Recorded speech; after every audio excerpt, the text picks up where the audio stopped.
Hey, what's up, everybody? Welcome to the Jess Marshall podcast. This week, I'm super stoked to be having on Kaylee Ocampo with Love You Mean It. It's a brand. It's a lifestyle. Started off as a coffee brand, but we're going to talk about everything that she's building that brand out to be and everything that it's going to become. We're going to talk about entrepreneurship, fighting through adversity, her upbringing. I think it's going to be a really cool interview where you learn a lot about her. She's a very, very relational person, and I think that's going to come across. She's very positive. Check her out on social media, and we'll talk to you after.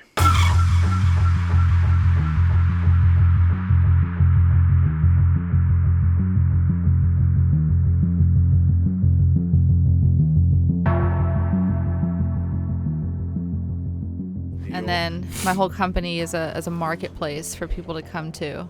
So we've got the financial education platform. We've got the life coach, nutritionist coach. We've got the coffee, the TV show, and now a new spinoff that I'll be doing. So when you're doing the financial stuff, which I see you do put on your stories a lot, that's like you guys are doing a lot of like virtual stuff where everybody tunes in and then they get... No, not necessarily. It's one-on-one. It's either in-home or on Zoom.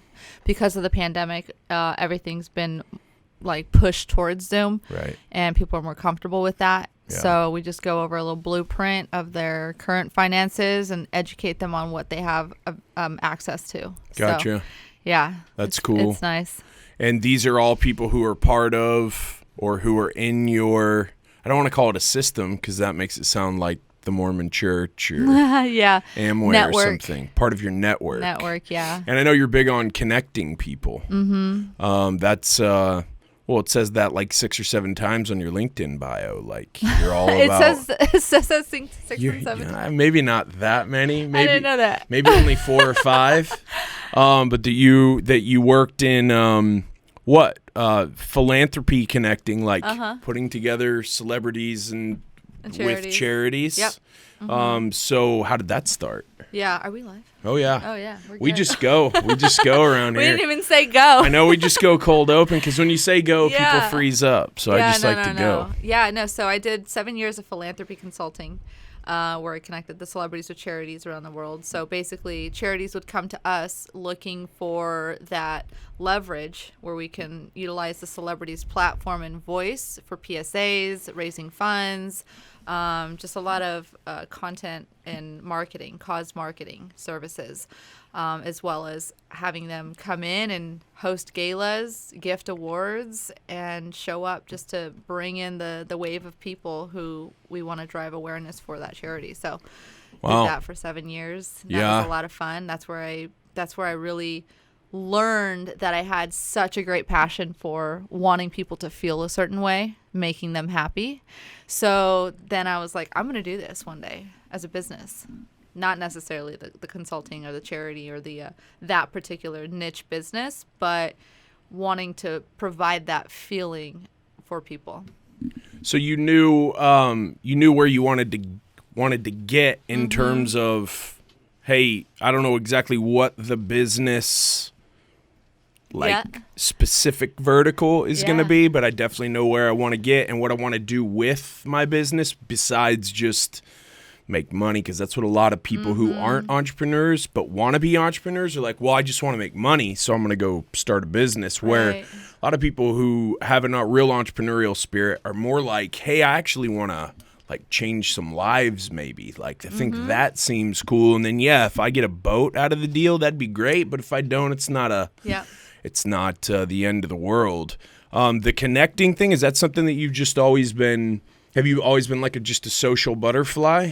Yeah, I love people and I love helping them. Right? How do you love people? That blows me away. I know it's crazy these days. People hate that, but there's a lot of shirts out there that say hate people. Love dogs, hate people. Yeah. Yeah, no, I've always just, I've had a love for helping people reach their destination, right? Being that bridge to whatever they need, whether it's their personal life, their business life. I just started doing it. I didn't realize it was going to be a career or that it could be a career, but that's how I've always led with everything that I do is how can I make you or your business better? And that's always been my mission and my goal, the bottom line. Help enough people and the money will follow. Oh, so yeah. that's what I live by. But yeah, I like it. Yeah, what is it Zig Ziglar says? I think some other people have said at least this in some way, shape, or form. Help other people get what they want, and you'll definitely get what you want. Yeah, definitely. You would have to admit, though, that a lot of influencers talk all the time about, hey, bring value, right? It's just like over and over. Like, it's just like the first thing they say. And I'm like, okay, how, Mr. Trigger Influencer or Mrs. Influencer, do you bring value? Because your opinion about COVID or Trump or Biden are your opinions, but I don't know how actually valuable they are. Yeah, right. I mean, you see that, right? All the time. And the real bringing of value, in my opinion, is when someone reaches out to you and they're like, "Hey, I really want to get to where you are in life. How did you get there?" Yeah. And you're not like, "Okay, so I'm gonna need $500 from you to join my." You're like, let's get a coffee or let's jump on a phone call, right? Like giving your time. Yep. And your no holds barred, soup to nuts, the whole thing. This is how I got here. This is what I did. Like, I'm not hiding anything. Yeah. Kind of living in that abundance mentality. Is that absolutely? Is that what you do when people reach out to you? Oh, absolutely. I'm constantly on the calls that I had today with some people.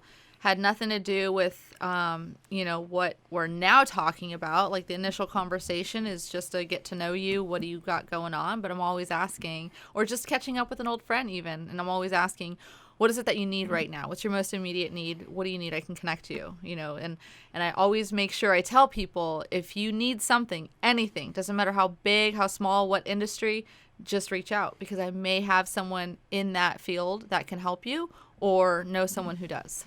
That's very cool. And as we all know, social media is just this vast ocean. Yeah. Right? It's very hard to actually get a response from someone that you're trying to connect with. Right. So it seems like if you're a master connector of people, like that would be very valuable to the people who do business with you, but also who are just friends with you or acquaintances of you. And that's a really good, practical, tangible, pragmatic way to bring value. Absolutely. Because it's such an ethereal term. Yep. It just drives me fucking nuts the sometimes. Overuse of value. Well, what is it? That's what I want to know. The word. Yeah, the word and the action are two different things, and people fail to realize that. Yeah. Right? So there's one thing to say one thing and present yourself a certain way, but there's a whole other world out there of actually doing. And who are the doers in life? You'll know because they'll make you feel a certain way. For sure. Yeah, man, a quote card is not value. Right? Yeah. What you think is a cool quote, or me seeing you on your celebrity vacation, that's not value either. And I'm not like saying you can't do that if you've earned it. I'm just saying, like, there's a lot of people who really want to better their lives. They reach out to me all the time too, and they're like, I want to start a business. What do I do? And I'm like, you start the business. You just do it. What you do. You take one foot and put it in front of the other, and then you do it again, rinse and repeat. You're a doer, and that's very impressive. Have you ever gotten the haters who are like, so who exactly do you think you are, getting out there and doing all this stuff? Or do you really try to come at people so positively that they're just blown away by your positivity? Or have you had people question you? Yeah. It's funny because I haven't had a lot of haters, which tells me I'm not doing enough. Yeah. Right. But I've had one really bad hater, and negative people, right? It's within their core. If they are pessimists or naturally just negative, Debbie Downers, don't want other people to succeed, don't like to be, in the shadow, they will let you know by challenging you on, who do you think you are? And I had that in the past by one particular person who I will not name. You can. No one watches this. Oh, if nobody watches it, no, I'm not here to bring other people down. But if they were to watch this, it was you.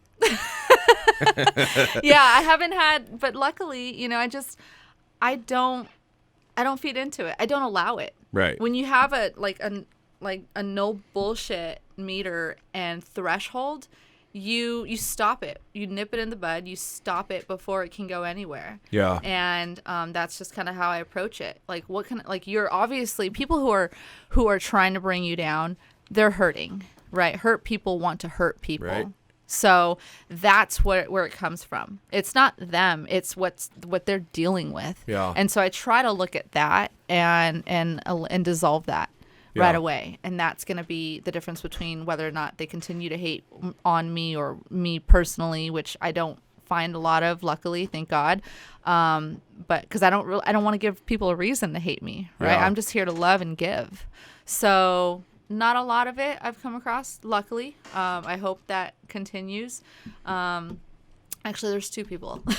Two? Yeah, I'm just like, I just 2? remembered. There's 2 people, but hurt people want to hurt people, and I think that's pretty much the reason why. You don't put the photo of them on your mirror like in Rocky when he puts Drago's photo up there. I don't want to look at those I'm just faces kidding. at all. Yeah, no, I don't blame you. Yeah. You said something really interesting, which I always tell my people too, which is that people always forget remember how you made them feel. So they forget what you say, they forget what you do even. Yep. But if you make them feel a certain way, it's one of those things where we have become so disconnected by becoming so connected. So I can see what you're doing in your life and your kids, and that's all really cool, Right, but I right. haven't actually seen you. Now, the pandemic or the plandemic, whatever you think about it. Pandemic. It caused a lot of that last year this time. Mm-hmm. But before that, still, social media, in my opinion, is just fracturing people off into their own little, thought confirmation zones and all of that. And their little echo chambers. Absolutely. Yeah. And so when you're actually able to interchange with somebody, trade value or bring value and make them feel like you actually do care, I mean, that, I tell all my people, that's the best way to sell. Yeah. Because you're actually not selling. You're Right. just... Right. You're just showing this person that you actually give a damn. Yeah. And they're not just a transaction. Absolutely. That's the word I was looking for. So I'm not a transactional person. That's why when I started a company, I started it because I wanted to provide that feeling. So when you want to provide a feeling and impact people a certain way, if that's your mission, then, the transaction will occur in different ways that you probably didn't even realize. And that's why I have a marketplace of a business now, because I would have never thought that I would get into the financial realm or look at life insurance and all these other services that we provide. I would never touch that because it doesn't fit the model that I was in. However, it does fit into the mission, helping people, right? So you don't really know which vehicle you're going to take or which vehicle is going to get you there, but as long as your destination is based in its integrity and love and care and from within, the reason why you started that, then you'll get there. You'll find different vehicles to get there. Gotcha. But back to that being non-transactional. So when I started my company, Love You Mean It, it was about providing that feeling and that value, truly, not just the word. Right. But so I started my little video series first before I even announced that this was a coffee company. Before I announced anything about coffee, I was like, well, this is the reason why I'm doing it. I'm just going to start making people feel a certain way. Here's a positive quote. Facebook, Instagram, share it. I hope you enjoy it. And I would share a positive quote from a book I was reading and talk about how to apply that to your life and overcome challenges that we all face. And then 8 months later, insert the coffee. And now there's meaning behind it, right? Now there's something you can enjoy with that. And there's a tangible item, but it's not just the coffee. It's everything around it, the culture around it. So Gotcha. yeah, so non-transactional. That's very cool. Was that out of your comfort zone right at the beginning to start shooting those videos? I know a lot of people will post on social media, but doing a video is like, I don't know if I got much to say, or I don't like how I sound, or just whatever, A lot of people, I tell my people all the time, if you'll do a selfie video personalized to the client that you're trying to get a response from, it will always get watched. Yeah. Whether or not you close the deal depends on whether you're, good whether at they sales, like you, really. or whether they like you, or know you, or trust you. Was that, but did you, when you got started, were you bumping up against your comfort zone a lot and just like, fuck it, I'm going for it? Oh, yeah. So I like to say perfection is the enemy of done. I think we've all heard that, right? And that was what was holding me back for so long. For years, I wanted to start a company. Didn't know how to start, where to go, didn't feel worthy enough, didn't feel like I knew enough to do this. You hadn't paid your dues. Right. I was just like, and then I thought coffee, I could never do that. Back when I lived in El Segundo, when I first conceptualized that, I was like, that's a behemoth. I could never start a coffee company. And then it just came back up again, being that it's a universal language that brings people together from all walks of life. I was like, this is the thing that I can build the meaning around. And it was uncomfortable because I knew I would have to be the brand. I would have to, people want to buy from people. So, and I'm not transactional, and I want to give value. So I have to put myself out there. And I think it was Seth Godin who said in an interview that I was watching with Marie Forleo, I believe, man, that's years ago. I think it was him who said something like, when you wake up, if people talk about having writer's block, there's no such thing. Because when you wake up, it's not like all of a sudden you don't have thoughts and you don't have anything to say, right? So you have to just say from what comes to your mind. Yeah. And I think he's the one who started blogging before anyone else, but when the internet just kind of came alive. And every day he writes something. And you might not think it's valuable, worth it, or you have anything to say, but he just put that reminder out there that you don't wake up and become mute all of a sudden, with nothing to say and nothing on your mind. So just say what's on your mind and your heart. And that's what motivated me. And then at the time, I was doing a lot of my personal development, reading, getting up really early in the morning between 4:30 and 5:30, meditating and, drinking my coffee. And that's where I just said, okay, I just need to choose one thing, right? How do you eat an elephant? One bite at a time. Yeah. So I need to choose one thing, stick to it, and just start it and commit to it. And it was not perfect. If you go back and look at, I didn't have any makeup. It was first thing in the morning before the sun came up. And I would just, okay, here's the quote for the day. Let me just get the process going. Once you get the process going, then the fear starts to get broken down a lot more and more. And that challenge becomes less and less. And then it becomes something you enjoy doing. So now I enjoy doing it, and then I was nervous when it became the television show. And there was months of preparation for this. And I was so nervous. And then when they said go, it's like all of that just disappeared. Yeah. And the conversation, the reason why I started the company, the reason why I was in that seat in that moment was because of this conversation, because of the value I was supposed to exchange with this person. And that was meaningful. So it just came full circle for me in that moment. That's very cool. Yeah. I noticed the other day that you read the Daily Stoic. I do as well. Mm-hmm. And find that to be very I like many of the tenets of Stoicism, just because when you are an entrepreneur, the gambit of emotions that you go through in a day is insane. And if you just ride all the highs and then die with all the lows, you got no energy left for your family or for your personal life. Yeah. But if you start your day and you're like, you know what, some bad stuff's going to happen today. Yep. Problems are made to be solved, and problems actually mean that you're doing business. Yep. So if there were no problems and everything was perfect, you probably wouldn't be doing that much business. Yep. Right? How did you get into that? into entrepreneurship? Into the whole Stoicism. stoicism thing. And was that part of your journey to on your personal development as you started reading stuff? Yeah. And Ryan Holiday, the Daily Stoic, he's got a very similar story where he worked at American Apparel. He hated it. He was making a bunch of money. He's good friends with Robert Greene. I'm sure you know who that is. 48 Laws of Power. Yes, actually, I've heard the name. And Robert Greene kept telling him, you got to write. And he's like, well, I don't know when to start. And he's like, you just write. Yeah. You know? But yeah, so I noticed that the other day, and I'm always interested when people are into that, because I read it every day, and I take a lot of value from it. And it keeps me very even keel, because I'm super passionate, and I feel like you probably are too. Yeah. So I like to really hit things hard, but I also take things really personally, like when they don't go well, or when one of my because you people gave it your all. Yeah. Why didn't it work? Right. So it's hard for me to keep an even keel, and that study of Stoicism helps me do that.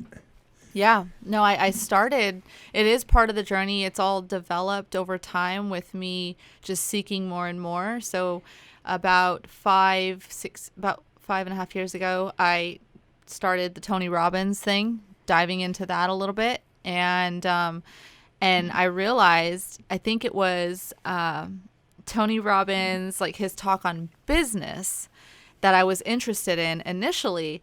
But then I realized everything he was talking about actually applied better to my relationship at the time. Right. So I thought that was very interesting. And I've always had a fascination for people, why they do what they do. And that was very interesting to me. And that's when I drew the connection that business is people. Yeah. Right. We are business. So that's why when I started my company, it was all about the person, the connection. And so I started with Tony Robbins, took the gems from that, and then just grew over time, Napoleon Hill, and then John C. Maxwell and all those guys. And I just kept seeking more YouTube and interviews. I loved the interviews. I loved the podcast style. And now my top two that I listen to are Ed Milet and Lori Harder. So you got the male and the female perspective, and I really like who they are as a genuine being and how they lead, which is by learning and being able to teach that while they're learning, and just sharing everything that's on their heart, the big, the bad, the ugly, and the Daily Stoic. That book in particular came to my attention through another old friend who was like, oh, this is a book. You should look at it. And I was like, oh, this is great. Yeah. And I loved it. I just fell in love with it. I'm like, this is brilliant. You know, this is essentially what I was trying to do, is give people a quote every single day to chew on and digest.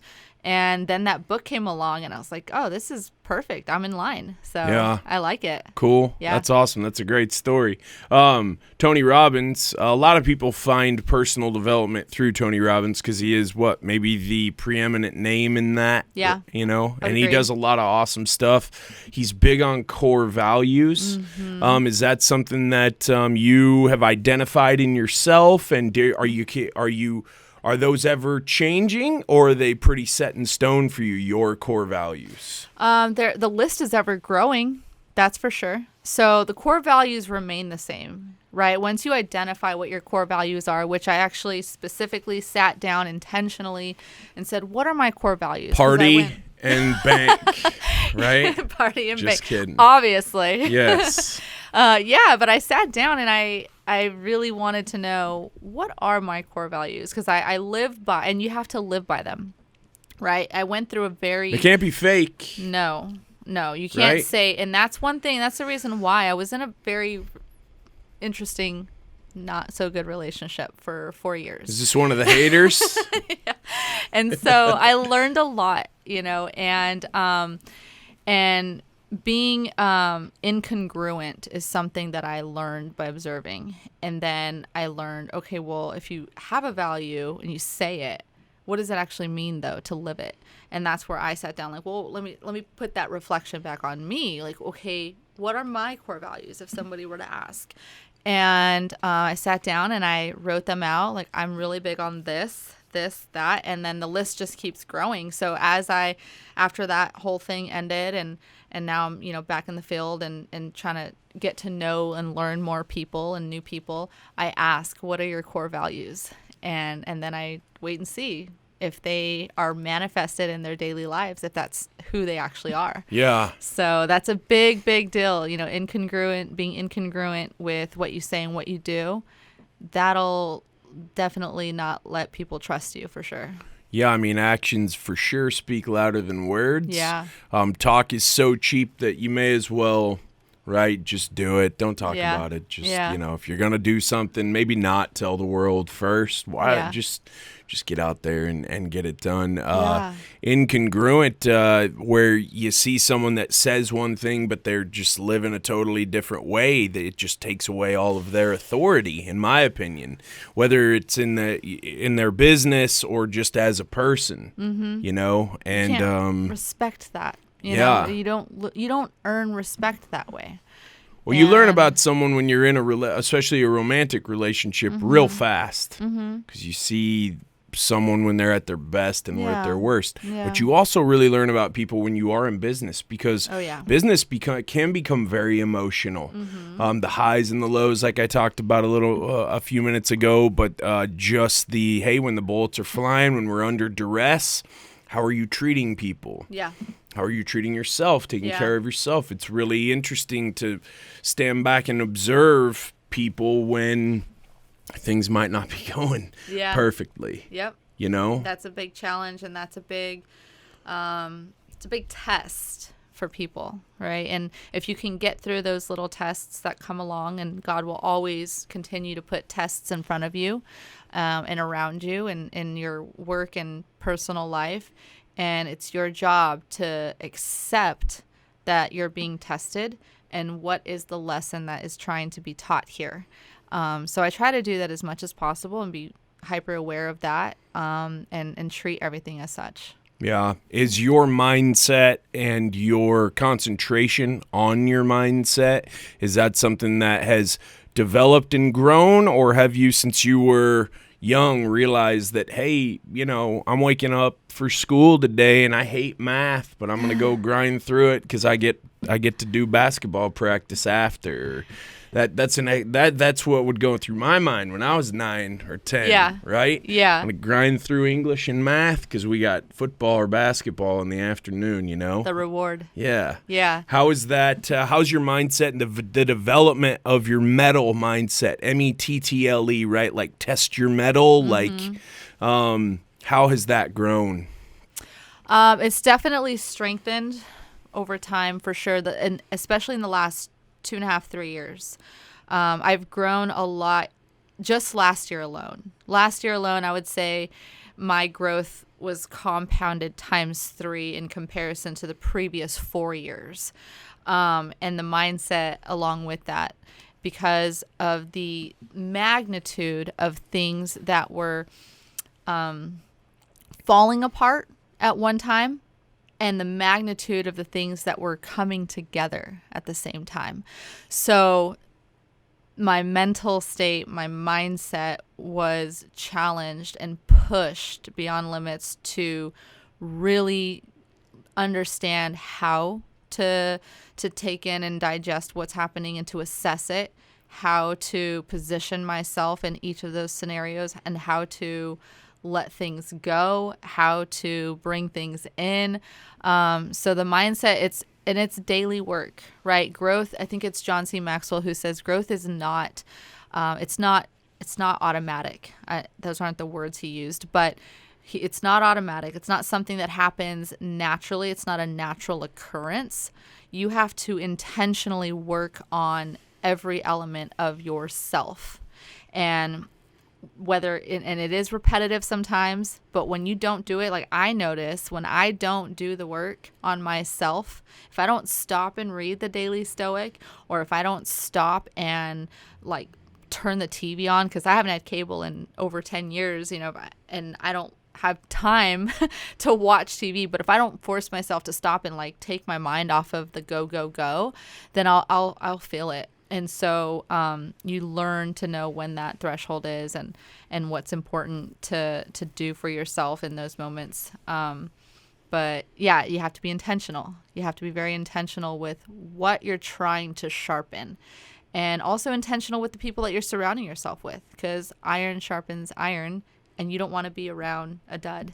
Yeah. Right? So you need to make sure that if you're going to keep growing, you've got to be around people who are also there to help you grow, and they want to grow too. So absolutely. I think that's important. It's culture's like a lot of buzz in my industry in that right now, because we're all trying to build teams, right? And everyone talks this big game about teamwork, and we all win when we all win and stuff like that. But it does come down to what actually you do for other people throughout the day.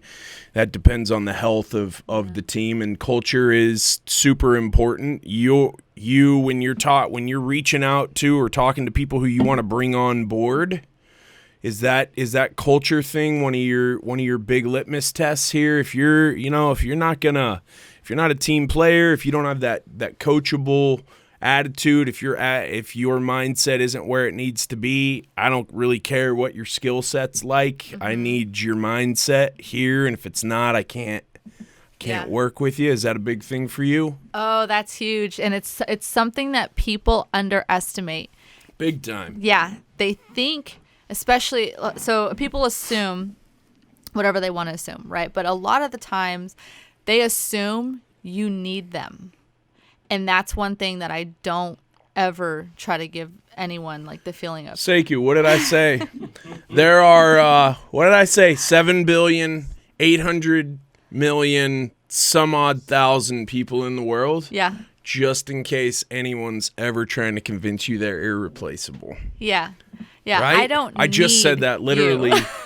10 minutes before you walked in. Yeah. That's yeah. right. Yep. The moment you commit to that mentality and you own that, then things start coming to you left and right, and you weed out the bad from the good. Because I'm not afraid, because I don't need anyone or what they have. I don't care how much money you have. I've been around a lot of money, been around a lot of people with no money. It doesn't matter. I don't need you. I want to work with you because there's a particular alignment. And so when I'm recruiting for my agency as well, like, I don't want anyone, right? I don't want anyone just working with Love You Mean It Coffee. I don't want anyone with my financial business. I want the right people. I want the people who are looking for me and looking for what I have. And if you're willing to learn, you're willing to put in the effort, and you are coming from a genuine place, then you make the cut to work with me, whether it's within my company or whether it's just in a partnership or collaboration. Then it has to be organic. You have to be in alignment and be the right person from within. How do you recruit? What are some practical ways that you recruit? You're out and about. You see a bank teller who's just better than any bank teller you've ever been. Are you saying, hey, can we, when you get a chance, I'd like to sit down with you? How are you finding that talent? Through my immediate network, and I really haven't tapped a whole lot into, because I don't like to sell, right? And I don't like to, I'm not trying to build anything that is just transactional or meaningless, right? So I'm trying to build a really valuable core team of people. And I reach out to my immediate network. I look at, what are people talking about? What are they complaining about? What is their need? What's their heart saying in this message that they posted? What does that really mean? And then I ask them about that. So I really try to connect with the person first, because that weeds out whether or not I'm even going to ask them if they are looking for an opportunity or not. Because it's not for everyone, right? It's not for everyone to sit here and push coffee and be my ambassador. I definitely don't work with everyone. I have said no to some big things that could possibly really scale my business, but it would change the dynamic, it would change the meaning, it would lose its branding, it would lose its essence, and I don't want that. I want to control what my company means and what my brand represents. So again, go back to, I'm not afraid to say no or walk away from anything. So when I do talk to people and ask for them for assistance with, helping my coffee, I'm looking at who they are. What are they saying? How are they representing themselves? Are they negative? Are they pessimistic? Are they Debbie Downers? Are they rude? I have zero tolerance for rude people. Unkind and rude people, go away. I have zero tolerance for it. So me too. Yeah. So I vet them. I vet them through who they are and how they represent themselves and how they treat others. And then, hey, what is it you're looking for? I have these things. Are you looking for an opportunity? Yeah. Your outlook, is that something that was that something you were around growing up? Your parents have a positive go-getter type, or did you take a look around and go, I'm having an okay childhood here, but that's sitting the way I want to live my life? Or how'd you grow up? Yeah, so my mom is the biggest giver, caring person I've ever known. So I grew up with a lot of family.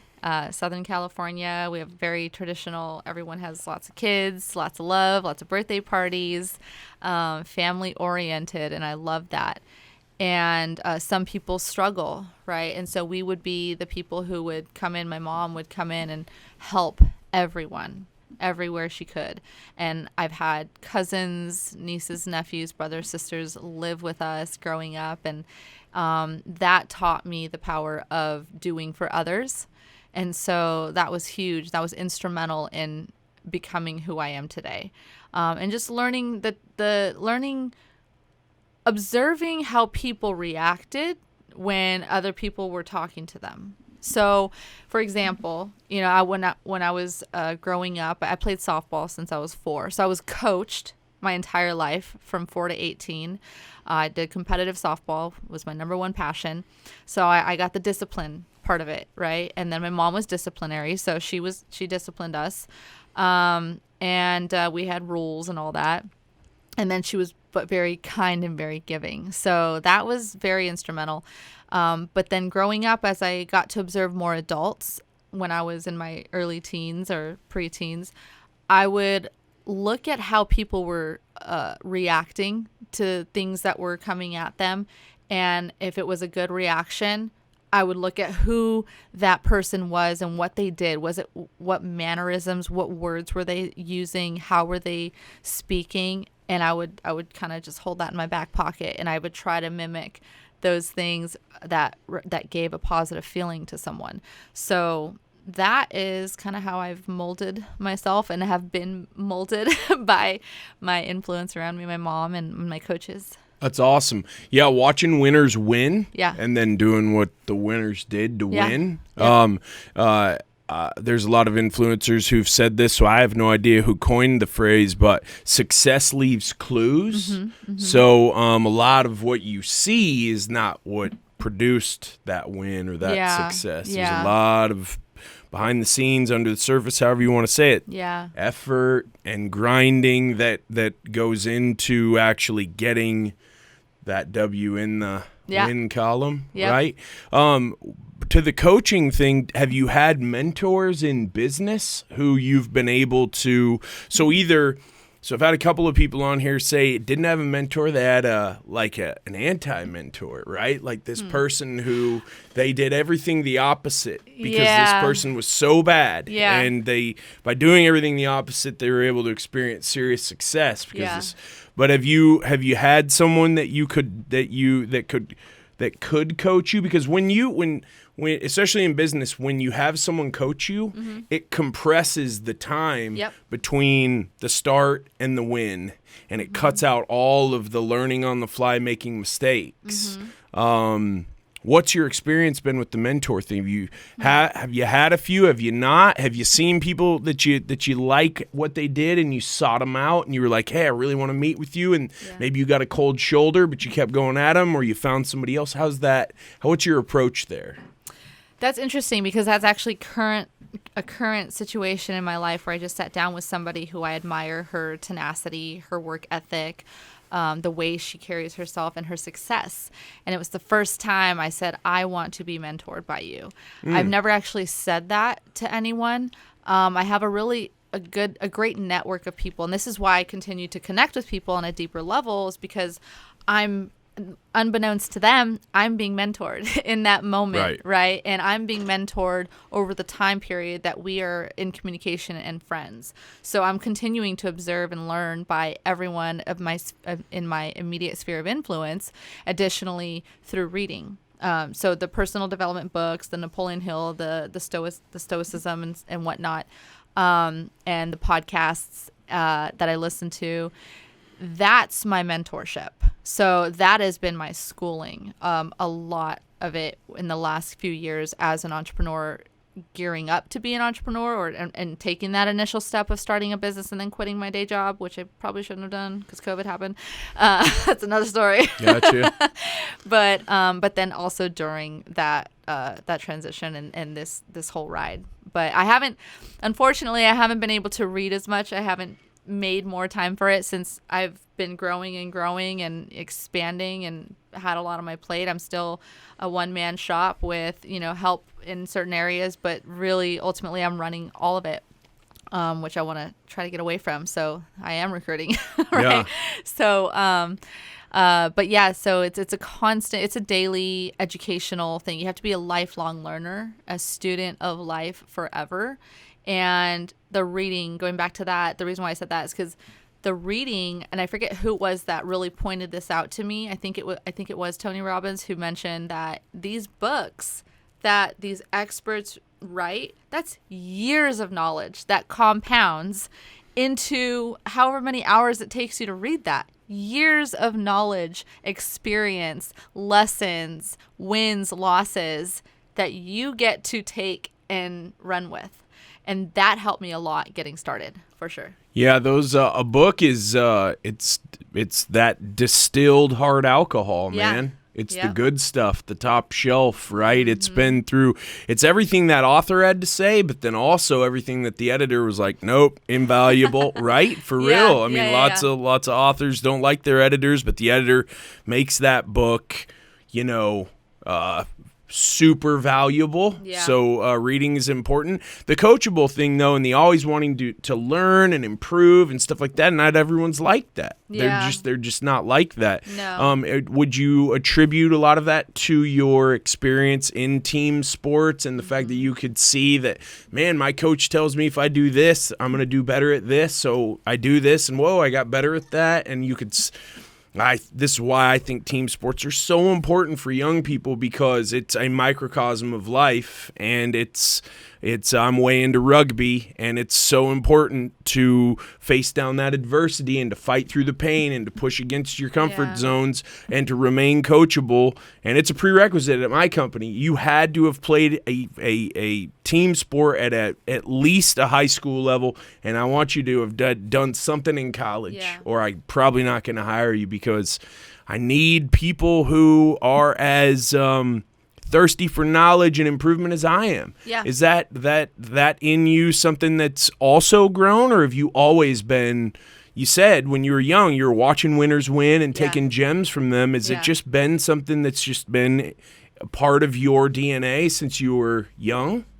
I would say yes, and then it's developed as well. So I naturally am a competitive person, high energy, want to know more, but then having the discipline and the experience of the coaches telling me one more, do more, and then experiencing the reward, that's what made me want to keep learning. You even have a shooting range coach, don't you? Or a concealed carry guy who you go shoot with, right? Yeah. Helps you with your technique and stuff?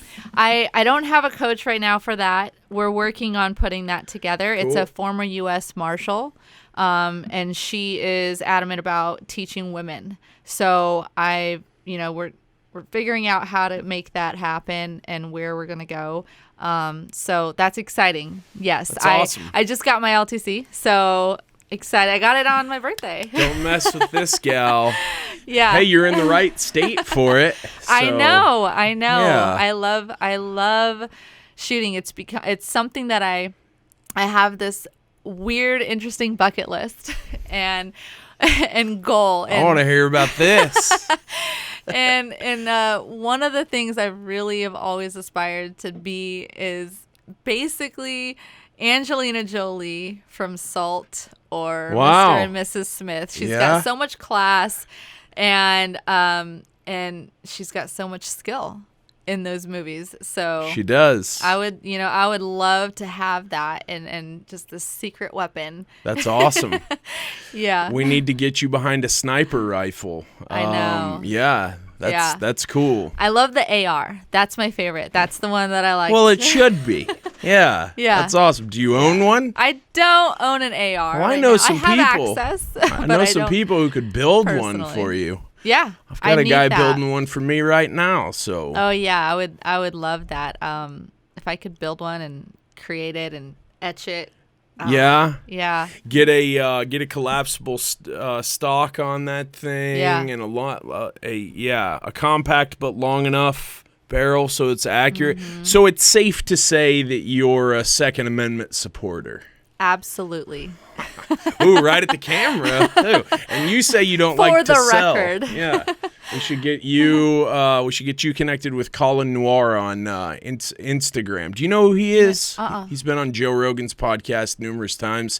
He's an attorney, African American guy, big time Second Amendment advocate, and very educated about it. So it's not I'm not, so that would be great. He's awesome. Yeah, that'd be fantastic. I am not friends with him in terms of, I've never spoken with him, but I follow him, and I'm also a big time supporter of the Second Amendment and anything when it comes to freedom and liberty. Absolutely. And anything when it comes to limiting government. So that's the way I that's the way I see things. But yeah, he's cool. I'll send you his stuff through Instagram so you can follow him because he's very cool. When we first started talking about you coming on the podcast, you're like, so what's this podcast of yours all about, Jess? And I said, well, when COVID started, we start looking around at all these people who are just racked with fear. And in my opinion, that was what that was the real attack. It was, all right, we're going to separate the fearless from the fearful, right? The people who tend toward, you're telling me this is something to be afraid of. Okay, I'm going to be afraid. Or, I'm not so sure about that. I'm also not afraid of anything. Yeah. Bring it on. We'll see what happens. So I said that, and that the podcast is about living a DIY life. And that's why I reached out to you, because you're doing it yourself and you're getting after it. But the fearless part of everything is so important. You mentioned that maybe start stepping away from your job when COVID started and going full time wasn't, in retrospect, but it probably, in 5 years, you'll probably look back and go, that was the right move. Maybe the good Lord was looking out for you there. But you're fearless, the fearless part of your mentality, where does that come from? And I mean, listen, fearless doesn't mean like I don't like snakes or heights. Yeah. But I've been skydiving and I've killed rattlesnakes with my bare hands and a knife. Well, I don't know if right. So we got to go right at. Well, if you're a Boy Scout in the state of Washington, that's like a merit badge, and that's where I grew up. So very cool. Yeah. So but where's the fearlessness come from? I've never been asked that before. Why am I so fearless? I don't know. I think it's because my mom gave me the freedom to choose to do things with limitations and rules and, parameters. But I think, I don't know. That's a really good question. Maybe I'm not because sure she was why fearless. Maybe you saw some fearlessness in her. No, that's what's strange. She's not. She's very fearful, very conservative in that sense, and reserved. So that is interesting. Yeah. Now you've got me thinking. Well, you said earlier that you're very intrigued by why people do what they do. So maybe the reason why you're fearless is because you saw. You know what? Living maybe a little more of a reserved, fearful looked like, and you were like, man, I love this person, but that right there I'm not going to be that when I'm 25, 30, 35, 40, whatever. I did. That is definitely part of it. Another part of it kind of just came together for me, is confidence. I have confidence in what I do because I started out growing up making fun of myself and protecting other people from being made fun of for real. And I've learned to accept myself. So I have learned early on that I am who I am. That's it. Right? Like, this is what you get, and I don't have any qualms about it. This is just who I am. And once you accept yourself and everything that comes with you, the good, the bad, the mistakes, then that gives you the confidence to go fearlessly at anything.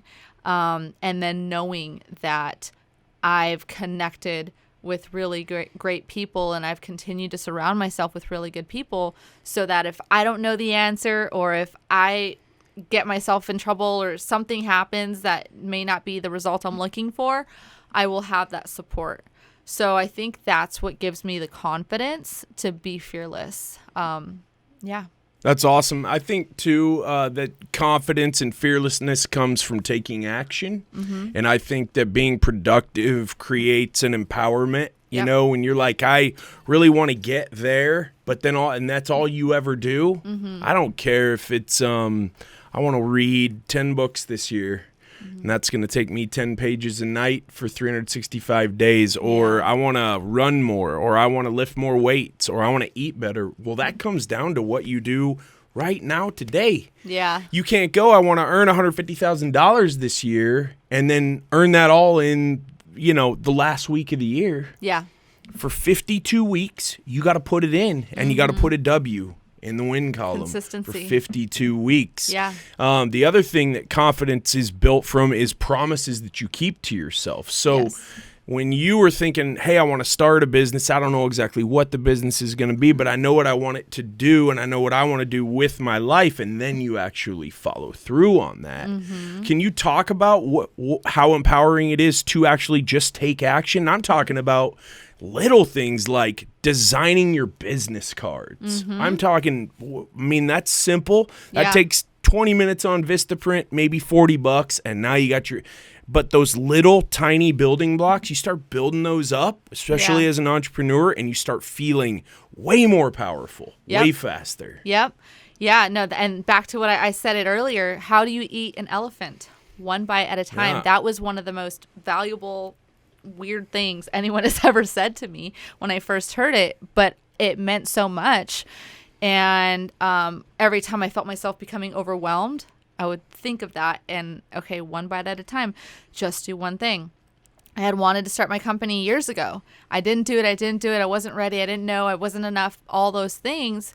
And then finally, I just committed to one thing. I'm registering a domain. I'm registering my company. This is the name of it. I didn't even know it was going to be coffee. I thought it was going to be something else initially. And I just said, if I don't register this, I will not hold myself accountable. And then I committed to the next thing, and then the next thing. And then all of a sudden, I've got a brand, a name, a company. I've got a domain, a website. And then, okay, find a color. This is the color. And I've gone through all those branding changes, etc. But it just was one thing at a time. And again, perfection is the enemy of done. So I stopped trying to be perfect or ready for everything, and I just started doing it. And we hear this every single day. This is why why their slogan is so powerful. Yeah.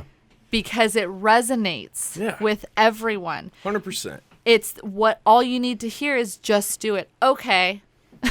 Right? For real, though. And it's so true. And so that's what I live by. I'm like, just do it. Just do it. Just do it. And then when fear comes over and it tries to weigh me down, especially when there's new opportunity, if I'm scared to do it, like the TV show, I was resisting that. And I was like, this is fearful. That means I have to do it. So when I'm really scared about a decision, for all the right reasons of like what I'll be, looked at as, or what the audience will think, or those types of things, that type of fear, that means I know I have to do it. So, yeah, getting comfortable being uncomfortable. Yep. And the GOATs, the greatest of all time, They get comfortable with being uncomfortable, and they seek it out, right? They're like, man, I learn the most when I fail. I learn the most when I make mistakes. I learn the most when I swing for the fences and I barely make it to first base, to use a softball term. Yeah.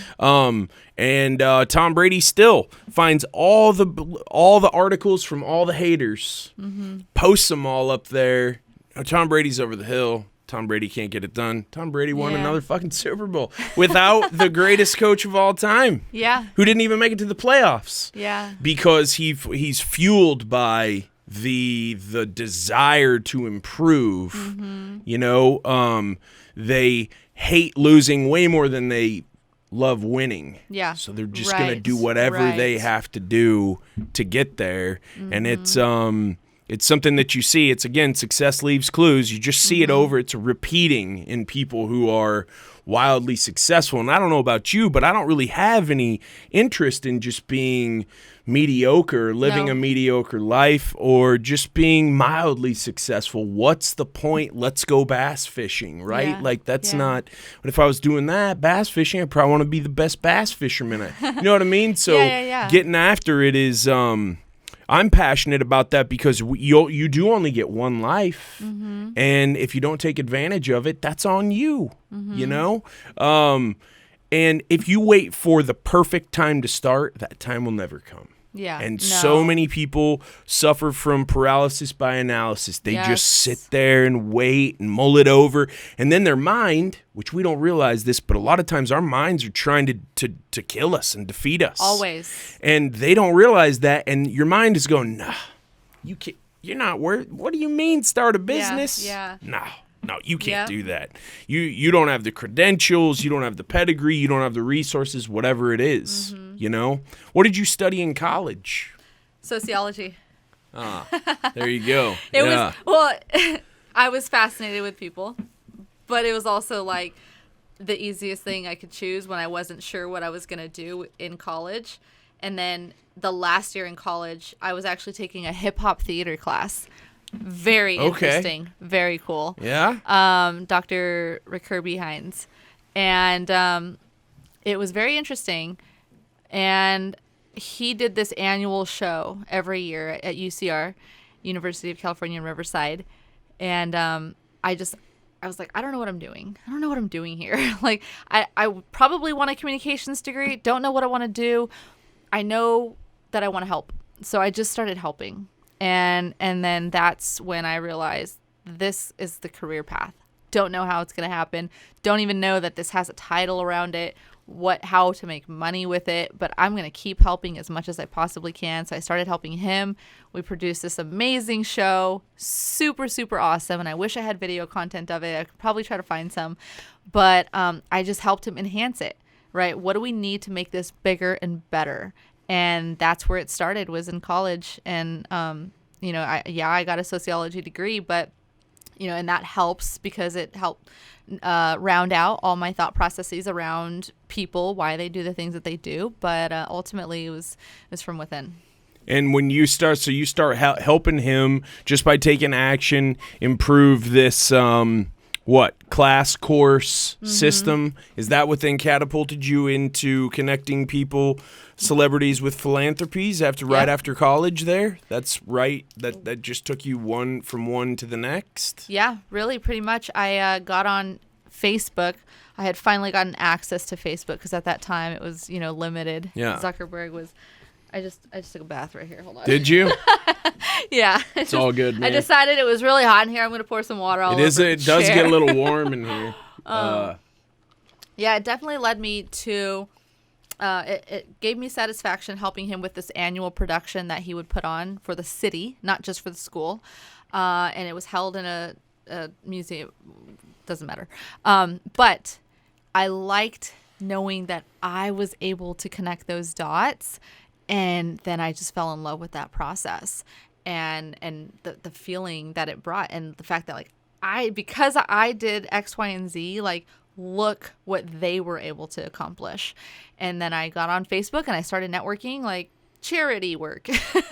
And I came across somebody through a mutual friend who did charity work, and I didn't know it had to do with celebrities, but I said, hey sir, like I would really like to Hey sir.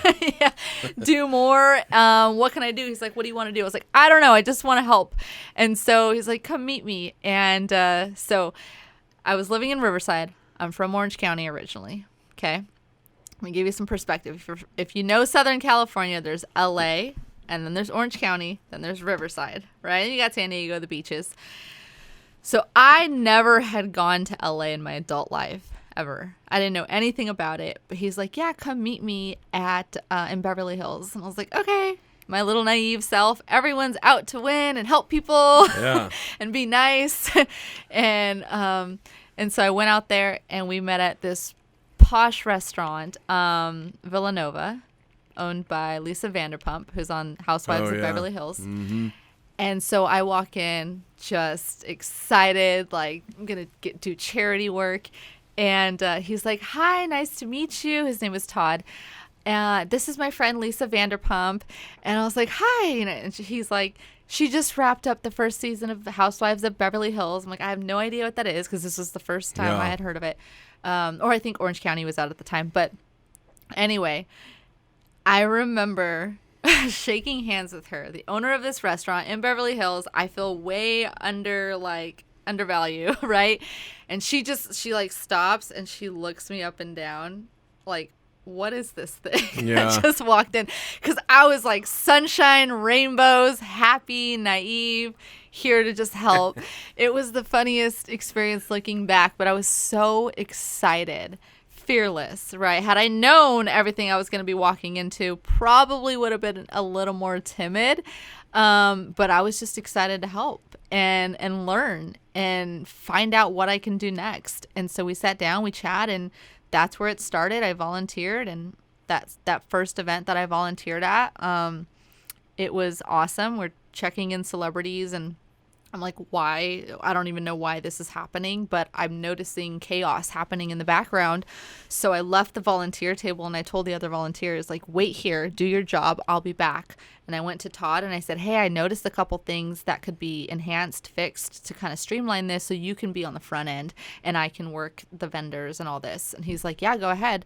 From that point, he appointed me his right-hand man, and we knocked out lots of different Grammy Award-winning events and, red carpet events, and charity events, and then grew from a nonprofit to a for-profit, and I helped him with all the back end and everything else, and that was quite an experience, all because I just wanted to keep doing more things to help make it a better experience. So It was fun. That's awesome. Yeah. How did you end up here in Texas? Well, I wanted to start a business, and I was actually transitioning out of that business at the time.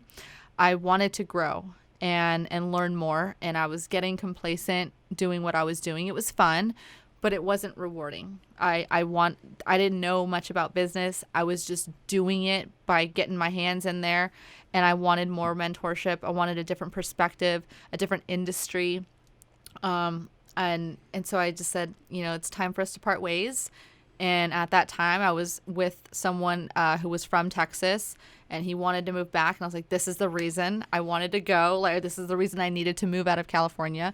I've always wanted to be in Texas. I knew it was an up-and-coming economy. I was ready to start my business, my new life. And so I said, let's do it.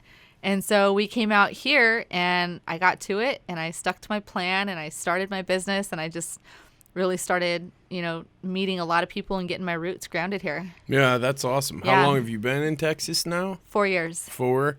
Yeah. 4 years. That's awesome. Yeah. I've been here for 20-something. I guess that dates me to a degree. But, yeah, Texas is awesome, man. It's amazing. It's been a huge blessing. Yeah. I love everything except the tornadoes. Oh, the tornadoes freak you out? And we have tornado warnings, or we have tornadoes on the horizon tonight, and I'm terrified. You'll be fine. You'll be fine. Yeah, that's what everyone says. It did. It's not fine. One did tear through Preston Hollow in 2019, though. So yeah, everyone's like, 3 miles from me. they don't hit cities, and then boom. Yeah. No, I'm not a fan of that part. Everything else, though, beautiful. I mean, I see your point. When I moved here, that was odd to me too. Yeah. Tornadoes, major hail. The weather in Texas is pretty intense stuff.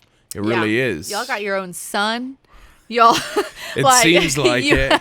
Hey, it's good to know you got y'all down. I like that. No, Did you y'all. adopt that? Were you an early adopter of y'all? I was an early adopter even before I moved here. It definitely enhanced being around here, but and I, obviously I said that because we're talking about Texas. That's right. But I type it more than I say it. But I do say it, and I some people tell me I hear your Texas accent. I'm like, I'm not from here. But it's funny. Interestingly enough, when I was living and working in LA, I was waitressing, and I loved waitressing because you get to meet so many people, hear so many different stories. You love people and you loved waitressing. You've got an awesome story. Yes, hire me. But it was a fun job. It was so fun. You get to meet so many people from all walks of life, right? Especially where I was working, right by the airport. Yeah. And I would get this all the time when I moved to LA. Where are you from? I had a woman tell me, "Where are you from, sweetie?" And I'm like, Riverside. She's like, no, but like, where are you originally from? Like South Carolina. Really? And I was like, I am like a Southern California beach girl through and through. Like, I don't surf, but I'm from the beaches. Go to the beach. I'm a beach girl all the way. I live in my bikini. That's what I do. So I'm confused. But it was, I don't know if I hear it, but I think they hear just any tinge of Southern charm. They probably do think South Carolina, huh? Yeah, but they were also not in LA. They were not used to people being nice without an ulterior motive. Yeah, that's a thing, right? Yeah. Yep, that was definitely a thing. We're nice here in Texas. Mm-hmm. Never be the asshole first. Yeah. But always be the last asshole standing. Yep. That's what my dad always taught us. But people are very nice here. Yeah. And most of the people who live here are not from here. So it's like this weird, it's very cool culture of, hey, we try to take care of each other around here, you know? And my first job when I moved out here, just to kind of get things going, was in logistics. And it's very exciting because I'm like an American, nostalgic, love America, proud of what we have here, and very grateful. And so my first job out here was in logistics, and I've been through so many warehouses in and out, and that industry just it's like the heart of America. Oh yeah. Yeah. And so but what's funny about that is when I first moved out here, I'm always excited. So very anything new, bubbly. I'm always excited. That's right. But my territory was in Fort Worth, and boy, did I learn quickly. Like, be careful where you say you're from. Yeah. Very nice people, but if you're from California, you just gotta position it correctly. Yes. And then also everyone moves slower than molasses. And here I am coming in from LA, like what I've just been doing there. And I'm like, oh, I gotta bring it back a little bit. Right. Like, I gotta slow it down. Yeah. Which was really nice, but a transition. Yeah, and Fort Worth's a lot more laid back than Dallas is. I mean, Dallas is a pretty fast city. Actually, I always joke with people from Tarrant County that Tarrant County people don't like Dallas County people very much. Yeah. Yeah, I don't really know the culture. If you give someone in Tarrant County your number and it's a Dallas number, I feel like they go, I don't know about this guy. It's just kind of the way it is. So the show, your show on the it's the Country Network. What's that all about? How you've alluded to it a few times. How did it start? Yeah. And it's a pretty awesome operation. I've watched a bunch of the interviews. I mean, your sets are awesome. Your production value is there. It's great. What how did it start, and what's your goal for it? Yes, so it started with the reason why I started my company, wanting to share value. And I, like I said before I launched the coffee, I started with the video series Coffee with Kaylee, put it out there to the universe, shared it on the internet. If you come by, if this crosses paths with you and it resonates and you feel better, like, I did my job. And that's how it started. Then it evolved into me wanting to interview people. So I think I had about 2 or 3 interviews under my belt online. And at that time, this is 2020, early 2020, when COVID happened, I started interviewing people from Zoom, And because of my network, because I connect people, someone had said, here's a connection. I want you to go to the Country Network. They're expecting you, and they're doing a big live event, a music-thon. Excuse me. Did you have to wear a cowboy hat? No, I didn't, but I did wear boots. There you go. And snakeskin. There you go. So I went over there, and they were doing a live concert during COVID, and they gave me the opportunity to showcase my brand and be interviewed to talk about a local company. And I said, well, that's nice, and I appreciate it, but I'll do you one better. I'll put your logo on my bag. And I like collaborating, right? I liked who they were. I like the way they do business. It's old handshake agreement, which I love. And I said, I'll put your logo on my bag, and we'll sell this bag on this episode or on this live stream. And 15% of the proceeds will go back to the cause that we are raising funds for, which is to support the staff and the artists who were out of work for so long. And so they said, okay, that sounds great. So then we had more of a purpose, more of a meaning, right? More depth. And then we did that, and I said, I noticed you guys don't really have, you're growing the online presence, and I would love to just connect our network and see what we can do there. And that was just a light conversation of just kind of acknowledging like where they were at and what I had and how we can help one another. And that conversation just kind of passed, and that was it. And then later, as I got to know them a little more and vice versa, I got a phone call from the CEO, and he said, we would like to pick up your series and make it a television show. So, there was different elements to it that could provide a lot of value, bridge a lot of gaps. They have a lot of women viewers. They have a lot of artists. Obviously, they're primarily country music, and that's what makes them different from CMT, is that they're focused only on that, not reality shows and anything else, all the fluff, but country music, local artists. They have a studio in Nashville. And I was kind of that bridge of being able to provide an all-encompassing lifestyle, uplifting piece of content that can resonate well with women, entrepreneurs, other artists, and I can interview all types of people from all walks of life and bring in a little flavor of other things other than just the country music, and stay on my mission of being able to serve people, right, and connect them to the resources and tools that they need to live a better life. So that's how awesome. It kind of came about. Yeah. I forgot to ask you this before we started. I usually ask guests, hey, is there anything you don't want to talk about? But I forgot, so I'm sorry. But when you're interviewing people, are you coming at them all with same set of questions? Are you coming at them with an outline? What's your prep look like for an interview? Oh, gosh. Preparing for those episodes was intense. I did everything on the fly. Not without direction, however, but I wanted to have an organic conversation, just like you're having with me right now, which I appreciate and I love, and it's enjoyable. I didn't want to have any preparation other than, maybe some 3 key topics about what they do that I'm going to hit on. But if they're diving deep into a story that is, hard for them to tell, and I had a lot of those, I'm not going to pivot to, okay, so what's your favorite color?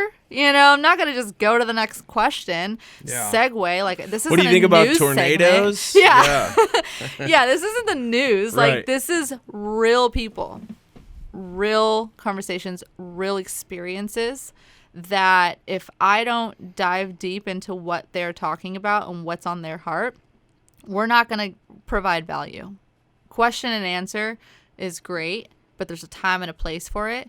It's just not particularly how I operated my episodes and my show. I really wanted to know the person behind the music, not the fact that you're just an artist. I really wanted to know, why you started your business, not the fact that you're just an entrepreneur. So that's how I structured it. Yeah, that's cool. Yeah. Were you more or less nervous for different guests, or were you just going into it with that mindset that you seem to really have adopted of I'm here to facilitate, and whatever happens, and I'm excited for the opportunity? Or were there some where you were a little trepidatious before you started? Name names. Yeah. So was everyone nice to you? Oh yeah. Yeah, I bet. Everyone that I brought How could on, anyone be mean to you? Except for those two haters. Except for those two and haters. whoever that Texas dude is. Yeah. That's funny. Sorry. Yeah. Don't be sorry. Okay. I'm not sorry. I'm not here to bring I you often down, but say we're gonna call it what it is. Yeah, Okay, we're gonna call a spade a spade. You showed your colors. Game over. Hey, I say sorry a lot, but I'm not. So No. yeah, that's a little bit that's incongruent of me, but it just is what it is. So I don't know. Funny. Yeah. Yeah. So some of the guests, I think the one that comes to mind, two that come to mind, were Tim and Thunder Walker. That I was, I guess, a little bit more particular on. Like I wanted it to be perfect. That was kind of where I stressed a little bit more, because Thunder Walker, her name is Thunder Breathe Walker. Incredible name. Very Beautiful soul. I mean, just a deep person, super successful. And you'll go watch her episode. Like she's got this massive hair. It's amazing. Like when I met her, I was like, oh, I just want to touch her hair. It was just like, it's like all the way out to here. wow. It's incredible. So her brand is on point, but she's just the most like warm person, and she's very successful at what she does. So I was, like I want to give her as much as I possibly can, because I feel so small in that type of presence. Those fears still come in. Sure. So I enjoyed our conversation with her, and the reason why I would get nervous is because I feel like maybe I'm not going to be giving them enough of a platform for the magnitude of what they have to offer. And Tim K was the other one, who is a photographer. He's a former veteran photographer and storyteller who goes around the world interviewing other veterans. And they're really impactful, deep stories, raw stories. So that to me is important, right? These are people's livelihoods that he is highlighting, and he's made a mission out of. And I want this platform to be big enough for that. Sure. So that was the pressure that I felt. But then once they said go and the cameras started rolling, it was just a good conversation, and so it kind of dissolved. But preparing for that, I was probably a little bit more nervous, and yeah, I can't think of anyone else. I really just had a lot of fun talking to everyone. It was just a lot of fun. I was really comfortable with Amelia Presley, a local artist. She's a good friend of mine. We met at the Music-thon, the first live series I did there. And I connected with her really, really well, and she had a great story to tell.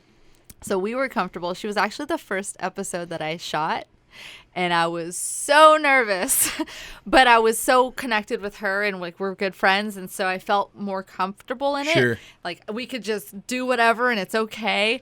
And we had to shoot the first episode, fun fact, 3 times. Oh, wow. Mind you, these are organic conversations. Right. 3 full times, back to back to back, because there was a tech issue, a tech glitch. Like this didn't work, that didn't work. And so you're working out those kinks on the technology side. Yeah. So that was interesting, but by the third time was the best time. So by the time we got there, I had 2 under my belt, and we were like, okay, we're relaxed now. So don't feel bad. Okay. We had a tech issue on a podcast, and I will be reshooting a podcast. It was a good one. Yeah. And told the cat that man, the podcast was awesome, but no one will be able to hear it, and I am very sorry. Oh my goodness. So don't feel bad about that. The hardest thing about interviewing someone, especially when it's going to be on video, you want to come across good, you want to look good, you want to sound good, is when you ask them a question and they just come back at you with like a 1-word answer. Oh gosh. I was like, so what I did to prepare for that was I told them, you are going to be doing all the talking. This is about you. It's not about me. And that's the truth. But I wanted to emphasize that because I wanted them to tell their story, right? Like, don't rely on me to hit you with a bunch of questions. Dive wherever it takes you.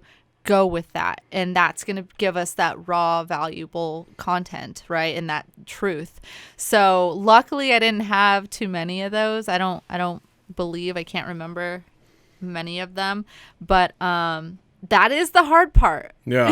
Like if I'm just going to give you that one word answer, I don't think you have that problem with me No, you're awesome. You're awesome. I'm wait a minute, I'm in that position now. I've gotten I always have a little timer going up there, and I've gotten about 10 or 15 minutes through with someone and been like, okay, it's had to have been 30 minutes. And I look up and I'm like, oh my God, I don't think I'm going to make it to 30 minutes. I do remember having that feeling. Yeah. And it's not about the time, whatever. No. Rogan does 4-hour podcasts, but he gets lit on those, and they smoke pot and stuff like that. I don't do much of that here. But I do like to have a conversation that is organic and has an ending that feels comfortable to end it there and stuff like that. But yes, some people are better at communicating than others. Yeah. And that's just part of the deal. I assume you have plans to shoot more? Shoot more episodes. Yeah. Sorry, I went back to the guns That's real cool. quick. I like your style. Yeah, I do have plans. We're putting that together. So I am taking, some submissions and suggestions as to what next 13 guests I will have. If God willing, we do get that second season, and we're working on that right now. So we'll see. I'm sure you will. Yeah, we'll see. Positive thoughts. Thank you. To your business, the business side, we've got the coffee. Yes, sir. And this is an a la carte deal, and it can also be a subscription. Yes. Set up. Can you walk us through how that works? Yes, I'm actually, so my coffee company is online as of right now, and currently I am engaging local coffee shops and boutiques and businesses that want to have my brand to sell and offer. And I'll be doing possibly a spin-off series of my show, Coffee with Kaylee, on the local community side of things. Really highlighting some local shops, their stories, and I've come across some great ones so far. So I'm looking forward to building that out. But that will be, in coffee shops. It is available for that if you are someone who wants to carry a brand and have that representation, along with maybe having the show running on in the background, something like that. But yeah, it is a direct to consumer right now, subscription based model. Sign up, don't ever miss an order, and stay high vibe. That's awesome. Yeah. There is nothing worse than at like 11 you go to set the coffee maker for, like 5:15 and you're like, what? Yes. I'm out. Yes. So I'm going to have to run my entire day tomorrow on pre-workout. Yep. I had coffee this morning, and for the first time in months, I had a little pre-workout before I came here. Did you? Hey, pre-workout's awesome, man. It's been a long week. I was like... No, you were traveling there last week, so yeah. Yeah, I'm still playing catch-up from that, because I haven't taken a vacation in, gosh, I don't know how long. And I just committed to doing so for a few days when I was out on business in California. Had an amazing time in Huntington Beach. That is my heart. Like Huntington Beach. Hey, isn't Tito Ortiz a councilman in Huntington Beach? I think he is. Yes. I think he is. The Huntington Beach bad boy. That's cool. Yeah. That's awesome. Yeah, that trip looked great. All right, so we got the coffee side of it, and then you said there's this like financial planning side of what you're doing now. How did that what were the origins there, and what do you help people do? Because I see a lot of your posts, and it looks like exciting, cool stuff. Yeah, so I wanted to provide as much tools and resources for people to live a better life, and that's all encompassing, right? It's the mindset, having a great mindset. That's where the show comes into play. That's where the coffee does come into play. It's organic, it's clean, it gives you a really enhanced feeling. It's naturally extra caffeinated, so it brings that awareness to have that sharpness that you need, as well as the life coach. I have a life coach on deck, Kirsten Asher, and I'm actually in her mastermind. I'll be going to Sedona with our mastermind group in 2 awesome. weeks. So it'll be my first time. That's awesome. Yeah, and you'll love it. Yeah, I'm looking forward to that for sure. And so I have the life coach, I have a nutrition coach, and then I've got the tactical training that we're trying to implement. And for me personally, especially last year, having ended my relationship a couple months prior to last year, and really having to be on my own, just starting a company. Not a Christmas breakup, was it? It was a Thanksgiving breakup. Yes. Right on. There's never a right time for it other than just like there's never a right time to start a business. There's never a right time to go, you know what? We're done. Yeah. Yes. Adios. You try everything you had. If you've left everything on the table and it's still not there, you walk away from that business or relationship or friendship. You've got to do what's right for you. Absolutely. So I did that, and financially, that was a big burden, or not burden, but it was a big challenge. And I wanted to make sure that I knew what I was doing to help myself out, to secure myself, have a foundation, right? Luckily, I had some things in place that, thank God, I had learned previously, and I implemented that, and I had savings, and I had my Roth IRA, and because I didn't have a regular job with a 401k and all that. Never had that. So I've learned what to do, but on a minimal level. So once I went through that big challenging time of my life last year, I decided I really want to become financially literate. It's something that we're not taught in school. It's crazy, right? Yeah. You don't even know how credit works until you're like, hey, I got to buy a house. And they're like, your credit's not great. And you're like, well, why didn't you tell me this when I was 15? Yeah. Yeah. So it's nuts. It's nuts. And a majority of our schools throughout the states, mandatory, they mandate teaching sex ed, but only 1 or 2 states mandate financial education. Yeah, I don't even know what to do that. Which 2 are those? Yeah, I don't know. I should know. I'd be surprised. They're probably. Yeah. It's maybe Texas is one. I doubt it though. But yeah, it's I'm not crazy. Sure. But it is. It's. They don't listen. We are in a society where there's a lot of control issues, right? Really?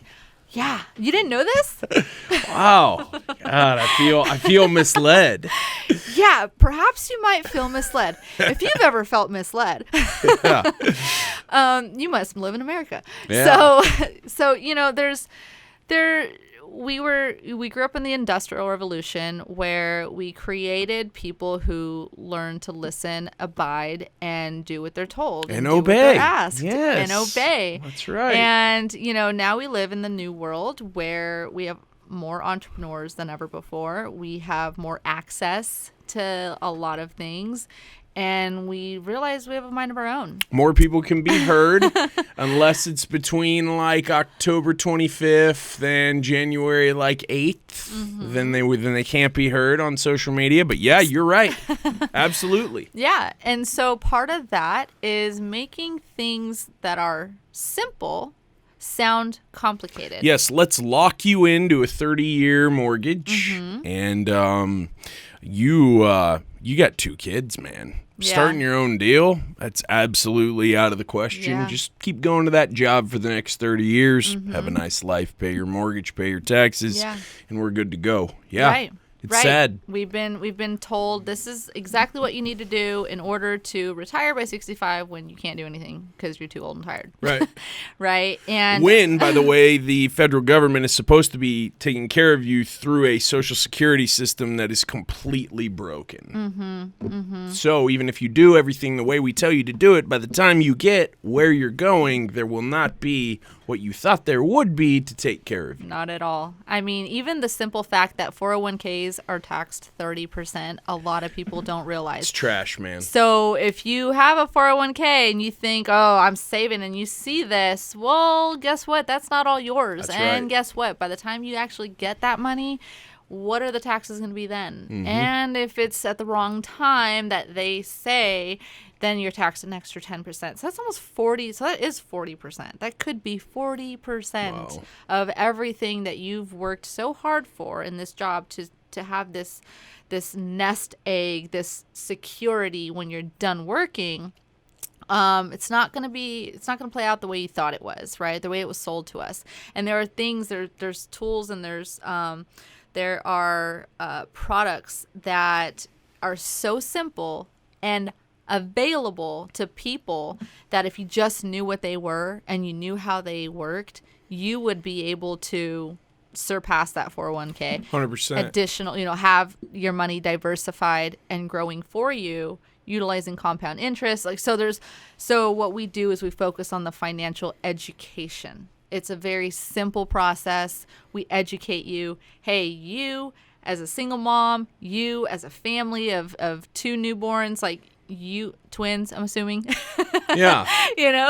Let's go with that. You have access to this to secure your future. Yeah. You made a very interesting post yesterday as well. I was doing my research about a family man who bought big-time life insurance, and people don't understand how almost worthless term life insurance is. They're like, oh, this only costs me this much a month. It's going to be all right. If I die in a car wreck, my mortgage will get paid. My wife will be fine.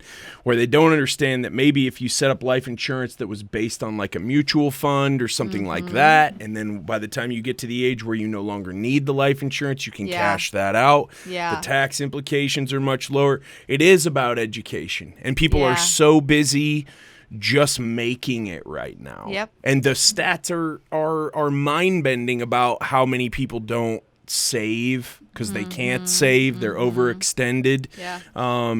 Most people who are our age, I think I've got some years on you, but who are younger, they're not preparing themselves at all adequately for retirement. And back to what we talked about in the first 10 minutes of our convo, this is value at the highest level. This is financial value. It's awesome. I mean, that's why I added this ancillary service item to my business, right? Because initially I was just going to contract it out or, bring on the expert. But I thought, well, I want to learn because I want to do it for my benefit.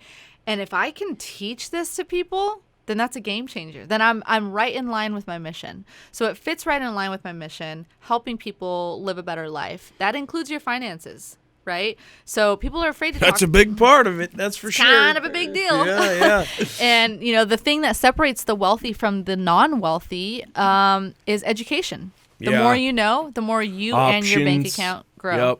So. Oh, there's a little tagline. Look at that. That's awesome. You should hashtag that son of a bitch. The more you know, the more you and your bank account grow. That's awesome. If people want to reach out to you and connect with you, I know you're big on social media, but do you have an email or something they could hit as well?